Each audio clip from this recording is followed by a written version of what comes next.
How negative thinking shapes your reality. Have you ever stopped and wondered why some people seem to walk through life with effortless confidence while others, equally talented, seem to constantly stumble? It's not luck. It's not fate. It's the quiet conversation happening inside the mind. Earl Nightingale once said, "We become what we think about." But most people never pause long enough to ask themselves, what am I really thinking about all day long? Every day, millions wake up and begin repeating the same cycle. They look in the mirror and quietly say things like, "I'm tired. I'm not enough. This day will be hard." And without realizing it, those small phrases become instructions for the subconscious mind. Negative thinking is like a slow leaking poison, invisible, silent, and devastatingly powerful. It creeps into every corner of our lives, our relationships, our finances, our sense of purpose. And the worst part? We often believe it's truth, but it's not truth. It's a habit, a mental reflex built through years of self-doubt, comparison, and fear. Nightingale believed that the greatest discovery of our generation was that a human being can change his life by changing his thoughts. It's not just positive thinking, it's intentional thinking. So imagine this. Two men wake up on the same morning. Both are facing the same economy, the same uncertainty, the same challenges. One begins his day thinking, "There's no opportunity left, everything is getting worse." The other wakes up and says, "Somewhere, someone is finding opportunity today, and I will too." Which one do you think ends the day happier, more confident, more alive? The answer seems obvious, but here's the twist. It's not magic, it's mental direction. Your mind is like soil. Whatever seeds you plant, whether of success or of fear, the soil doesn't care. It will grow whatever you feed it. Most people plant weeds and expect flowers. They feed their minds with gossip, complaints, news, negativity, and then wonder why they feel empty. The truth is simple but rarely practiced. Your results will always mirror your dominant thoughts. Not your hopes, not your wishes, your consistent inner narrative. So ask yourself right now, what are you planting? Are your thoughts supporting your goals or secretly destroying them? Every negative thought you let live, rent-free in your head, takes energy away from your dreams. Every time you say "I can't," you give that phrase power to shape your future. Earl Nightingale compared the mind to a ship and you as its captain. If you don't give your crew clear, positive orders, they'll steer aimlessly. And when that happens, you drift, lost in the sea of mediocrity. You see, most people are not failures because they lack ability.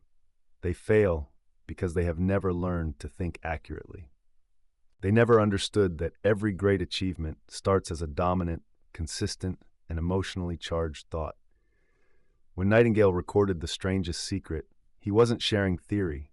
He was revealing the truth he saw with his own eyes, that 95% of people drift through life following the crowd, never daring to control their minds, and only 5% choose to think differently. That 5% isn't lucky, they're aware.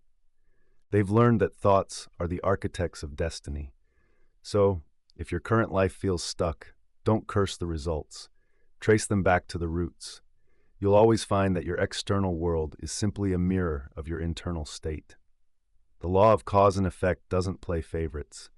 It quietly listens to your inner dialogue and manifests it in the outer world.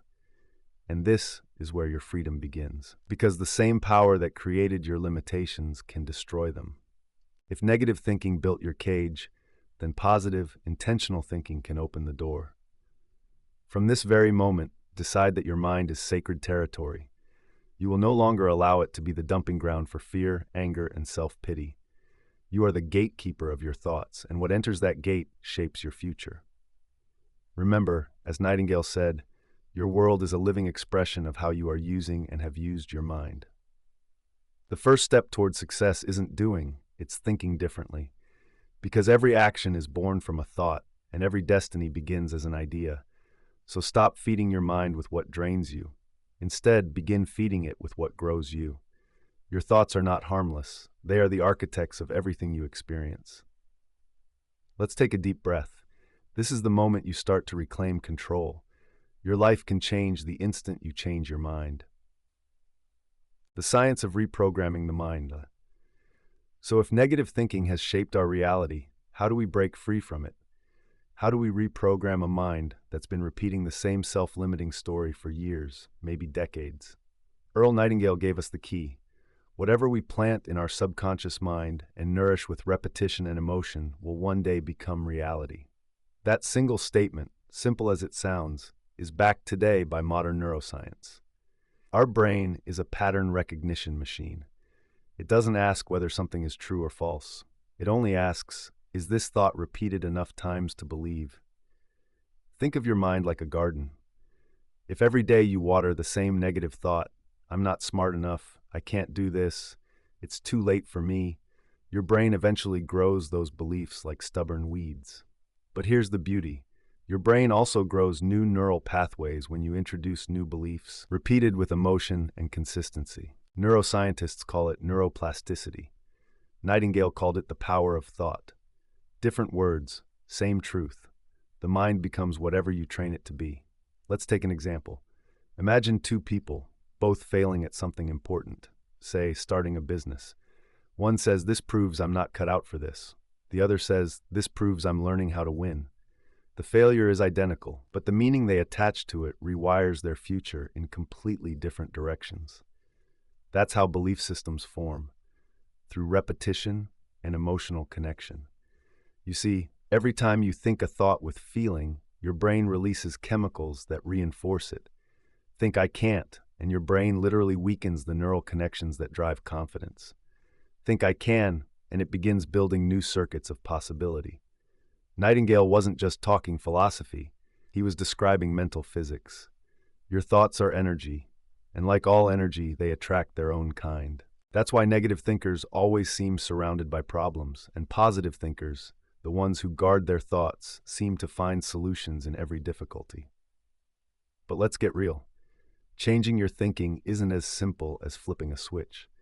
You can't just tell your mind, okay, from now on I'll be positive, and expect everything to shift overnight. Reprogramming the mind requires 3 steps, the same 3 Earl Nightingale lived by. Step 1, awareness. Before you can change your thoughts, you must see them clearly. Catch yourself when you fall into negative talk. Ask, would I say this to my best friend? If not, stop saying it to yourself. Awareness is the flashlight that reveals the lies you've been believing for years. Replacement. Every time you notice a negative thought, replace it with a new, empowering one. Not blind positivity, but truth-based affirmations that redirect your mind. Instead of I always fail, say I'm learning faster than before. Instead of this won't work, say I'll find a way. It feels awkward at first because your old programming fights back, but the more you repeat it, the more natural it becomes. Step 3, repetition with emotion. This is where most people fail. They repeat new affirmations but without feeling. And without emotion, the subconscious mind ignores them. If you want your new thoughts to stick, say them as if your future depends on it, because it does. Earl Nightingale said, you are, at this moment, standing right in the middle of your own acres of diamonds. But you won't see those diamonds until you believe they exist. And belief comes from repeated emotional conviction. Now think about this. If a single negative thought, repeated for years, can make you miserable, what could a single positive, empowering thought, repeated daily with emotion, do for your life? That's how people transform. Not overnight, but over time, through consistent mental training. You're not fighting your old self, you're reprogramming it. Every time you choose a better thought, you weaken the grip of the old one. And soon your mind stops being your enemy and becomes your ally. That's when something magical happens. You stop reacting to life and you start creating it. You begin to wake up with a sense of direction. You stop seeing problems and start seeing patterns. And in those patterns, you find opportunity. That's the Nightingale way, not escaping reality, but transforming it through higher awareness. He understood what most still ignore, that your outer world will never rise higher than your inner belief system. If you want to build a new life, you must build a new pattern of thought first. The mind is programmable, and you are the programmer. So today, start rewriting your code. Every time a negative thought shows up, tell it, you're not in charge anymore. Feed your subconscious with thoughts of growth, courage, faith, and gratitude until those become your new default settings. Remember, you are not your thoughts. You are the thinker behind them, and the thinker always has the power to choose a new direction. The law of cause and effect, why the mind always delivers what you believe. Narration tone, calm, deep, powerful, voice of awakening, like a realization moment. Every result you see in your life right now, every success, every failure, every joy, every struggle, is not random. It's a reflection of your dominant thoughts. Earl Nightingale called this principle the law of cause and effect. He said, "We become what we think about, not what we wish about, not what we talk about, but what we consistently think about, because thought is the cause and results are the effect." Most people try to change the effect, the outer world. They change jobs, cities, relationships, even appearances, but they keep the same old thought patterns. And so, no matter where they go, their results follow them like a shadow. Why? Because the cause never changed. Nightingale once told a story that explained this perfectly. He compared the human mind to a farmer's land. Whatever the farmer plants, corn or poison ivy, the soil doesn't care. It will return whatever is planted, multiply it, feed it, grow it.